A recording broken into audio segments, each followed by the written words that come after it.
nous avons convié aujourd'hui donc à cet atelier qui prépare un peu la contribution de la société civile au dialogue politique national. Comme vous le savez, le président de la République a convoqué le dialogue politique national pour le 28 mai prochain.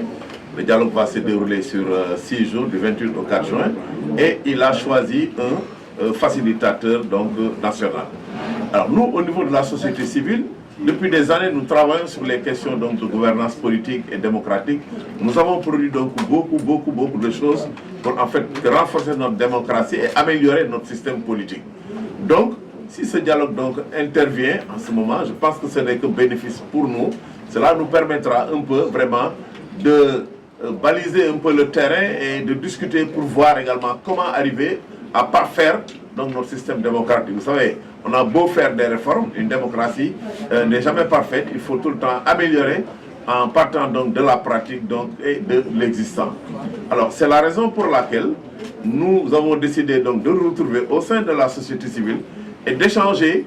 sur les thématiques disons, qui vont être traitées par donc, le dialogue national. Je crois que tout le monde a reçu donc, les TDR qui ont fait l'objet d'un large partage.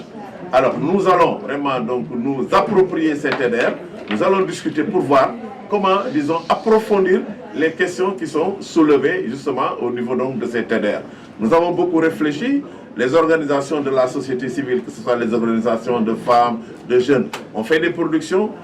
qui ont été condensées à travers donc, un livre blanc qui a été fait par le COSC. Il y a eu donc un tableau de recommandations élaboré par le GRADEC. Nous avons, il y a quelques semaines, tenu un atelier avec les femmes, avec les jeunes, avec les personnes handicapées. Atelier d'où sont sortis vraiment beaucoup donc, de recommandations allant dans le sens un peu d'améliorer notre démocratie, d'améliorer la participation des femmes, d'améliorer la participation des jeunes, d'améliorer la participation donc, des personnes handicapées. Donc, ce sont toutes ces productions qui ont été élaborées qu'aujourd'hui nous ambitionnons de revoir aujourd'hui afin qu'on aille au dialogue national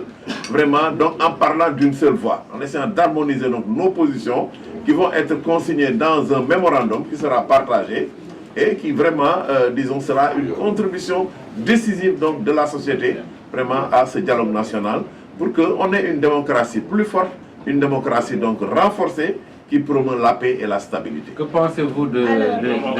Alors, comme nous l'avons toujours dit, la politique de la chaise vide n'est pas une bonne chose.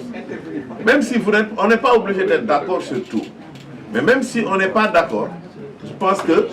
le minimum c'est de venir d'exprimer ses préoccupations dans la diversité,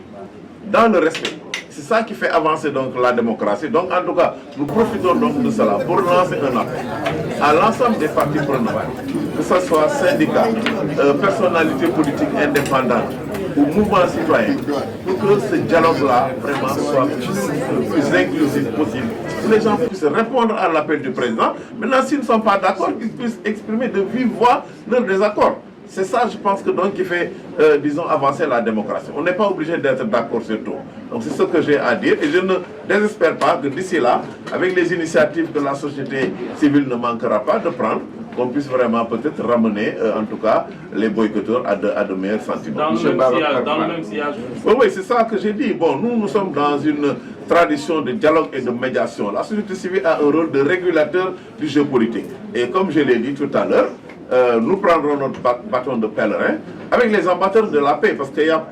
à peu près moins de 10 jours, on a installé ce qu'on appelle les ambassadeurs de la paix. Nous allons les impliquer pour essayer de faire de la médiation, pour que vraiment, quand même, pour concilier et rapprocher les positions. Ça, c'est notre rôle, et je pense que nous le ferons pleinement. bi nga xamante ne ni ñu ngi ko def dañu jàpp ne société civile dafa mës a liggéey ci réforme luy ñëwal suñu démocratie alors mais biñ ko daan def ku nekk da nga daan beru di def yëf gis ngeen ne ONG 3D def na lu bëri ci ay propositions de réforme GRADEC COS ak ñeneen même jigéen ñi les femmes et autres on a dit nañu booloo ñu waxtaan nan la ñuy def fexe ba lëkkaloo mu nekk ay propositions yu ñu ànd def parce que bu ku nekk di def sa boor mën a am liñ ci namm duñ ko am loolu bokk na ci benn bi tax ñu organiser atelier bi donc buñ fiy jógee dañ fi jógee ak téere boo xamante ne lépp lu ñuy nar a junj ci réforme yi ci kii bi atelier wu dialogue bi dina fekk ñun pare nañ ci bu ñu demee jébal ko surtout que dialogue bi et puis looloo gën dafay nekk dialogue bu gàtt dialogue bu juróomi fan la wala juróom-ñaari fan donc baax na ci la ñu dem foo waxtaan yi di gudd di tirer en longueur ñu def benn proposition boo xam ne ci point bu ñu wax rek ñu ne leen ñun lii mooy suñu position en tant que société civile donc looloo waral benn ci li nga xamante ni ñu ñëw fii beneen bi mooy objectif bi mooy lan lañu taxawee ba dialogue bi nekk la un dialogue inclusif ba nga xamante ne képp ku ci war a bokk dina ci ko loolu mooy ñaareelu raison bi nga xam ne moo tax ñu organiser mbir mi benn pour suñuy contribution pour ñu ñoŋal suñu démocratie ñu ànd ci booloo ci juboo ci ñun en tant que société civile ñaar mooy fexe lu ñu mës di def dox ay tànk li nga xamante ne dina tax ñëpp ñi ci war a bokk dalal xelu même ñi nga xamante ne dañoo bëggoon boycotté wala yow donc loolu moo waral daje bi tey. lan appel ngeen di lancé opposition bi nga xamante ni dafa décidé boycotté li nga xamante ni mooy dialogue. opposition mu ñuy dem ci dialogue muy wax day boycotté parfois xel mën na ko nangu. ndaxte day dem bëgg toujours buy dem demaale ay conditions maanaam ñu rassurer ko par exemple comme lu fay jógee ñu mën ko jëfee comme buñ fa demee ñoom ñu mën a am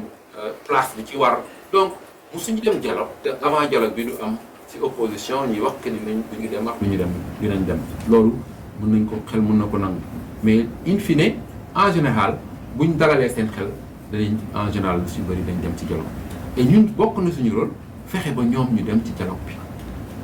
surtout que nag dañu tànn kenn ci ñun muy faciliter dialogue bi bokk na ci ñu gunge ko ba mu arrivé ci mission boobu nga xam ne ñëpp dinañ ñëw ñuy wax sa opposition bi ne même boo d'accordul ci dialogue même boo d'accordul ak nguur gi fi nekk parce que nguur ak opposition mënuñu d'accord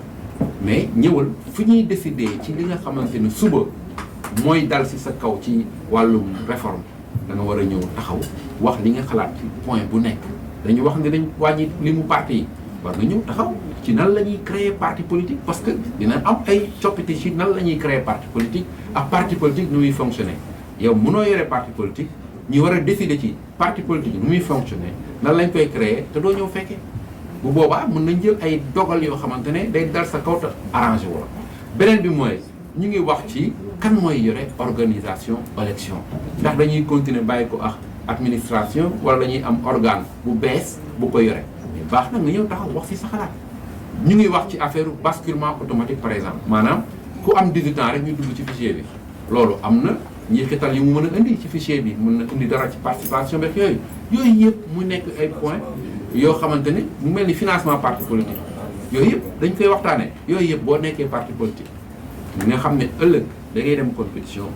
baaxul ñu ciy dem nga da bañ see dem kon ñu ngi ñaan opposition bi ñu ñëw ci dialogue bi bu ñu d'accordul ci point ñu ne d'accord ñu